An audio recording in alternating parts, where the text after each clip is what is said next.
مش عارف انا ليش كل الشباب بدهم يعني يفرجوا حالهم احسن مني بتعميل القلاية. فاليوم بدنا نعملها مع اخوي فادي او الشيف فدو زي ما بنسميه احنا. وحب انه احكي انه ما بسويها قلاية، بسميها قلاية. المهم، هو هيو عم بيشتغل لنا هون، جبناه شيف ضيف. بمسك التومة بقسمها تقسيم وتقطيع، غير عن انا طريقتي طبعا. ليش؟ لانه بدي اعمل حاله زلمه، بدي اعمل حاله زقرت. ما في اشكاليه يا ابو الفدز. وهون اسمع هالافكار تاعونه. قال بمسك السكينه، قال وهيك بمسحها مشان ريحه التومه تروح عنها. مشان قال تروح ريحه التومه عن اصابعك. طبعا ما بصدق، بس جربوها وانتوا احكوا لنا شو رايكم بالكومنتس اذا عن جد بتروح ريحه التومه عن هذا. يا زلمه شلت نص البندوره على الكب، شو هذا؟ ما بيصير هيك، استغفر الله العظيم. المهم بمسك البندوره بقطعها.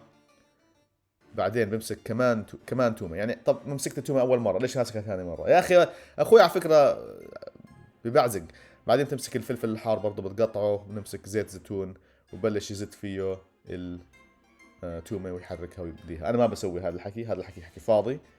بس هو برأيه هذا أذكى شيء بيصير. سبحان الله، كل واحد بيعمل عمل قلاية، كل واحد يطلع طعمها غير عن الثاني. ما بقول لكم لا، في فرق بالطعم لكل واحدة. شوفوا بحب يعملوا مقطع قطع كبيرة، تشونكي حتى، يعني مش مغلب حاله وقاطع الفلفل. وزي حماي بضل يفتح ويطلع، يفتح ويطلع، بزت عليها الملح طوالي. بس ليش الكذب؟ كانت زاكية يعني، مع انه اخوي. شو بدنا نساوي؟ هاي هون طلعت ريحة البندورة، ولساتها الفليفلة ما انقلت. يا اخي لازم بدي اعلمك كل اشي انا، يعني مش منطق. لازم اعلمك كل اشي. كيف هذا الزلمة عايش لحاله؟ لازم نجوزه. اذا في عروسات للولد احكوا لنا، خلينا نجوز الشاب. بلكي تعلمه كيف يطبخ شوية. هاي هون قال بده يدوق يعني. نشوف. زاكي. زاكي شكله عجبه، لانه حط الاصبع تبعه في نص عيننا.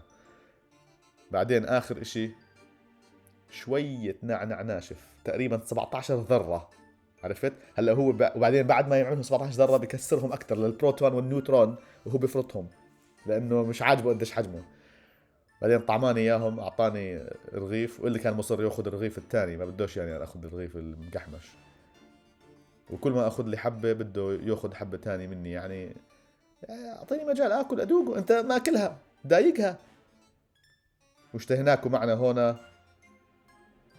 انكم تاكلوا معنا. هاي اكلت واحدة عجبني كويس. ما طبعا شفت بلش يحط ايده بده ياكل ويخلص الاكل. زي دائما طول حياتنا انا وياه بنتهاوش على الاكل، ومين بده يخلص. قلت له اعطيني مجال يا زلمه، انا ضيف عندك، انا ضيف عندك.